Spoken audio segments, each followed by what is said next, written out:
warahmatullahi wabarakatuh. Perkenalkan, nama saya Salma Pajani Khairunisa dengan nomor NPM 231701102 dengan mata kuliah Geografi Negara Berkembang. Di sini saya akan menjelaskan mengenai negara Kuba atau Kepulauan Kuba.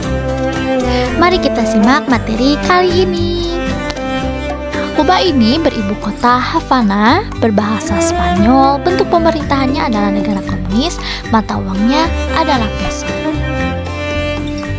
Pembahasan pertama adalah letak astronomis, di mana Kuba ini terletak di antara 19 derajat lintang utara hingga 24 derajat lintang utara dan 74 derajat bujur barat hingga 85 derajat bujur barat.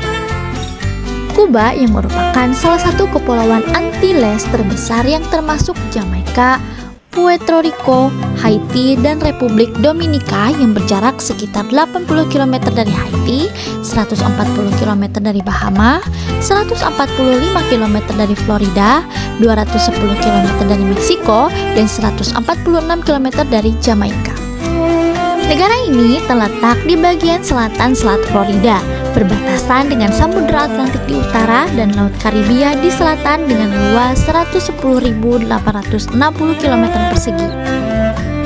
Selanjutnya adalah kondisi iklim negara Kuba. Bisa kita lihat di dalam peta ini bahwasannya Kuba termasuk ke dalam iklim tropis. Nah, angin pasat yang mempengaruhi iklim Kuba yang sangat tropis. Jadi Kuba ini memiliki suhu rata-rata sekitar 25 derajat Celcius setiap tahunnya. Dan karena lokasinya di seberang Teluk Meksiko yang menyebabkan rentan sekali terhadap badai. Dan badai ini biasanya terjadi di antara bulan Juni dan juga November. Selanjutnya adalah kondisi geologis negara Kuba. Sekitar 2/3 pulau Kuba terdiri dari berbagai jenis batu kapur. Dan sebagian besar bentang alam Kuba terdiri dari dataran dan perbukitan landai. Tanah yang paling umum ditemukan di daerah ini yang merupakan di atas batu kapur, termasuk vertisol, tanah gelap dan subur yang mengalami retakan dalam selama musim kemarau, dan terarusa yang dibedakan oleh warna merah cerahnya yang disebabkan oleh oksida besi. Pegunungan dan perbukitan membentuk sekitar seperempat dataran Kuba. 3 wilayah pegunungan utama terletak di pulau ini. Di bagian barat, Cordillera de Guanico terbagi menjadi 2 wilayah, yaitu Sierra de los Órganos dan Sierra del Rosario. Sierra de los Órganos memiliki formasi batu kapur khas yang disebut mogotes, yaitu pegunungan belereng curam dengan puncak datar. Pegunungan Escambray memiliki ketinggian sedang 1140 meter di tengah negara ini. Dan Sierra Maestra adalah gunung tertinggi di Kuba di bagian timur. Pico Turquino tingginya mencapai 1974 meter. Beberapa batuan di pegunungan ini terbentuk sekitar 50 juta tahun yang lalu oleh aktivitas vulkanik, menunjukkan sejarah geologi yang berbeda. Selain itu, wilayah Sierra Maestra memiliki banyak deposit mineral. Pertambangan nikel di dekat Moa adalah sumber pendapatan asing terbesar ketiga di negara ini setelah pariwisata dan gula. Selanjutnya adalah sumber daya Kuba. Selain sumber daya mineral seperti biji besi, kronium, tembaga, nikel, kobalt, dan buah jeruk, Kuba memiliki hasil pertanian seperti gula, tembakau, kopi, buah jeruk, dan kacang-kacangan. Pemerintah Kuba juga terlibat aktif dalam konservasi lingkungan ini dengan menerapkan kebijakan perlindungan sumber daya alam dan melakukan proyek restorasi ekosistem laut seperti pelestarian terumbu karang dan pembibitan karang. Selanjutnya adalah flora dan fauna yang ada di Kuba. Kehidupan hewan Kuba sangat beragam dengan lebih dari 15.000 spesies dan 10%-nya berada di ambang kepunahan. Dalam 350 tahun terakhir, ada 250 spesies vertebrata terancam punah, langka, atau telah punah. Ada 42 mamalia, 350 spesies burung, 121 reptil, 46 amfibi, 2.947 moluska, dan 7.493 serangga, dan 1.300 arachnida di dalamnya. Terdapat ada iguana, buaya, kadal, salamander, penyu laut, dan 15 spesies ular tidak berbisa adalah semua reptil Kuba, Manchuria atau aligator, gar, sejenis kombinasi ikan dan reptil yang dianggap telah punah, buaya Kuba yang hanya ada di rawa Japata Kuba dan Pulau Buda. Iguana batu Kuba hanya ada di Kuba dan Kepulauan Cayman, dan boa Kuba yang dapat tumbuh hingga 4 meter panjang dan dapat hidup selama 20 hingga 30 tahun. Beberapa genera dan famili telah mengubah banyak spesies pulau yang berbeda, tetapi tidak ada mamalia besar asli. Mamalia termasuk Hutia Kuba, hewan penyengat yang tidak berbahaya dengan panjang sekitar 60 cm yang hidup di daun pohon. Dan Solenodon Kuba yang dinyatakan punah pada tahun 1970 tetapi ditemukan kembali pada tahun 2003. Hewan terkecil di Kuba adalah seperti katak Monte Iberia Dauphellus yang hanya panjang 0,3 cm dan hanya ditemukan di beberapa wilayah pegunungan di timur Kuba. Adapun kelelawar dan kupu-kupu yang beratnya hanya beberapa gram dan panjangnya hanya 7 inci dari ujung sayap.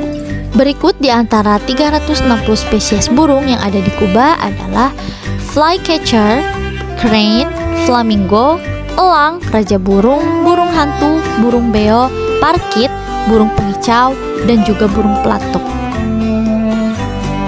Masuk ke dalam kondisi sosial dan budaya. Sejarah panjang Kuba, ideologi sosialis, dan masalah ekonomi dan politik sangat mempengaruhi masyarakat dan budayanya. Masyarakat Kuba yang multietnis dan budayanya yang kaya berasal dari banyak latar belakang, termasuk suku asli Taino. Kolonialisme Spanyol mempengaruhi Afrika dan hubungan dengan Uni Soviet selama Perang Dingin. Musik salsa, tarian rumba, dan kerajinan cerutu yang mendunia adalah beberapa tradisi dan seni Kuba yang terkenal. Nah, selanjutnya kita memasuki kepada indikator kualitatif dari Kuba. Indikator ini meliputi etos kerja, tingkat pendidikan, tingkat kesehatan, dan kesadaran hukum. Yang pertama ada etos kerja. Kuba terkenal dengan tenaga kerja yang berkualitas tinggi dan ekspor tenaga medis ke luar negeri. Hal ini yang mendorong pertumbuhan ekonominya. Salah satu sumber utama devisa Kuba adalah uang yang dikirim oleh pekerja Kuba yang bekerja di luar negeri. Selanjutnya ada tingkat pendidikan. Pendidikan di Kuba adalah salah satu yang terbaik di dunia. Saat ini pendidikan di Kuba gratis bagi seluruh warga negaranya dan mencakup sekolah umum berbagai jenjang, sekolah khusus vokasional, dan sekolah tersier lainnya yang mengajarkan keterampilan.